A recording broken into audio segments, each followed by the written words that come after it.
রজব মাস, এই রজব মাসে একটু রাতের বেলা কাঁদেন, তাহাজ্জুদে নামাজ পড়া কাঁদেন, আল্লাহ একটু বলেন দুনিয়ার সব মানুষ ঘুমিয়ে যায়, আমার আল্লাহ কিন্তু ঘুমায় না। কেন ঘুমায় না? কেন ঘুমায় না? মালিক পাহারাদার, এমন একজন পাহারাদার, কেন ঘুমায় না? তাফসীর কিতাবের মধ্যে আছে এই জন্য আল্লাহ ঘুমায় না। আমার আল্লাহর বান্দা বান্দীদের কার কখন কি প্রয়োজন হয় আমার আল্লাহ যেন চাওয়ার আগে দিতে পারে, সেই জন্য আমার আল্লাহ ঘুমায় না। আমার ভাইরা ও আমার বাবারা, আসুন রজব মাসে আল্লাহরে ভালো করে থাকি। আমার প্রাণের নবী রজব মাসে আল্লাহর সঙ্গে সাক্ষাৎ করতে গেল। সাক্ষাৎ করার যাওয়ার পথে, আসার পথে আল্লাহর সব নিয়ামত দেখাইলো, জাহান্নাম দেখাইলো। ও পর্দার আলের মা বোনেরা, আমার নবী জাহান্নামে যায় দেখি অধিকাংশ মায়েরাই জাহান্নামী, দুজুগী মায়েদের সংখ্যাই বেশি। আমার নবী দেখে আফসোস করতে গেল, কারণ কি? নবীজি আফসোস করলেন, জিব্রাইল আমিনকে বলল, ভাই জিব্রাইল, জাহান্নামে তো দেখলাম মহিলাদের সংখ্যাই বেশি, কারণটা কি? কারণ হলো এরা পর নিন্দা বেশি পছন্দ করে, পরের দোষটাই সবসময় বড় করে দেখে, কারো দোষ গোপন করে না, সবাই দোষ শুধু পাবলিসিটি করে। সেই জন্য তারা দোষে দোষী হইয়া জাহান্নামের অধিকারী হয়ে গেছে। নাউযুবিল্লাহ। সেই জন্য দোষ বলা যাবে না, এটা ভালো বিষয় না। আর অধিকাংশ পুরুষদেরকে দেখলো যে পুরুষদের জাহান্নামে, অধিকাংশ জাহান্নামের কারণ হলো হারাম খানা। একটু জোরে বলি, হারাম খানা পাইলেই খায়, হালাল হারাম তমিজ করে না, সুদ খায়, ঘুষ খায়, মানুষের ধোকা দিয়ে প্রতারণা করে খায়। এরা ধরা খেয়ে গেছে। আমার নবী মেরাজকে আসছে বলল, প্রয়োজন হয় না খাইয়ে থাকো, হারাম খাইও না। আর মায়েদেরকে বলল, কথা কম বলো, কথা কম শোনো, কথা কম বলো, কথা কম শোনো, কারণ শুনলেই জবাব দিতে হয়, বললেই ভুল হইয়া যায়, ঠিক কিনা?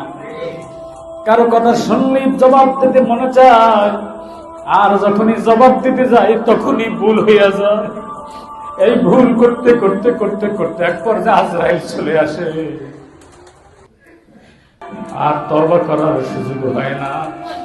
গুনাহগার হয়ে যখন ধরা খাইয়া যায়, অটোমেটিক জাহান্নামে যাওয়ানি লাগবে রে বাবা। নারী পুরুষ সকলের উদ্দেশ্যে বলছি, খবরদার, কারো দোষ বলবো না, কারো দোষ শুনবো না, প্রয়োজন ছাড়া জিহ্বা দিয়া কথা বলবো না। কারণ যে কথা যত বেশি বলে ভুল তত বেশি হয়, আর যার ভুল বেশি হয় অন্তর মরে যায়। মরা অন্তরের ঠিকানা জাহান্নাম, মরা অন্তরের ঠিকানা। কতবার আপনাদেরকে শোনাইছি, আমি মাঝে মাঝে নিজেকে নিজেকে বলি, এত কথা বলার দরকার কি? ওমর ইবনে খাত্তাব রাদিয়াল্লাহু তাআলা আনহু আশারায়ে মুবাশশারা, বেহেশতি সুসংবাদ প্রাপ্ত 10 জনের যার সিরিয়াল নাম্বার দ্বিতীয়, এতভাবে কাঁদছে, কাঁদতে কাঁদতে দুইটা গালে দাগ পড়াইছে, গালে দাগ পড়াই ফেলাইছে। বাবা, বেহেশতি সুসংবাদ প্রাপ্ত। সাহাবীরা কয়, হুজুর আপনি আমিরুল মুমিনিন, খলিফাতুল মুসলিমিন, গালের দাগ ভালো দেখা যায় না, একটা ঔষধ ব্যবহার করে। হযরত ওমর কেঁদে কেঁদে বলে, ও আমার বন্ধুরা শোনো, আমার নবী আমাকে বলছে বেহেশতি 10 জনের একজন।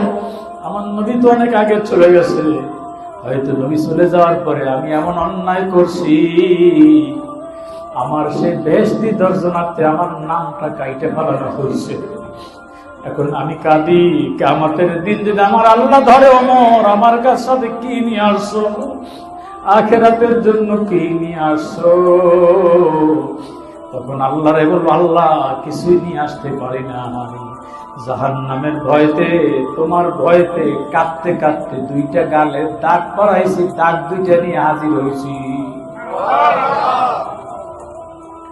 হযরত ওমরের চেয়ে কি আমরা বড় হয়ে গেছি? হযরত ওমর এত কাঁদে, আমাদের চোখে এক ফোঁটা পানি। ও বাবা, মাঝে মাঝে হযরত ওমর জিহ্বাটার এক হাত দিয়ে টাইনা বাইর করে আর এক হাত দিয়ে আঘাত করতো, আর বলতো, রে জিহ্বা, তুই আমারে শেষ করে দিবি, তুই আমারে শেষ করে দিবি। মাঝে মাঝে একটা পাথর জিহ্বার মধ্যে দিয়ে চাপা দিয়ে রাখতো, যাতে করে কথা বলা না লাগে, যাতে কথা বলতে না হয়। আমার ভাইরা, রজব মাসের রাতের বেলা যে কোনো রাতে তাহাজ্জুদের নামাজ পড়া একদিন কমপক্ষে রোজা রাইখা আল্লাহর কাছে বলেন, আল্লাহ আমার যে অবস্থা, আমি তো জাহান্নামের লাকড়ি হয়ে গেছি। রজব মাসে নামাজ পড়ছি, রজব মাসে রোজা রাখছি, এই উসিলায় আপনি আপনার রহমান রহিম গফফার নাম সমূহের উসিলায় আমারে মাফ করে দেন।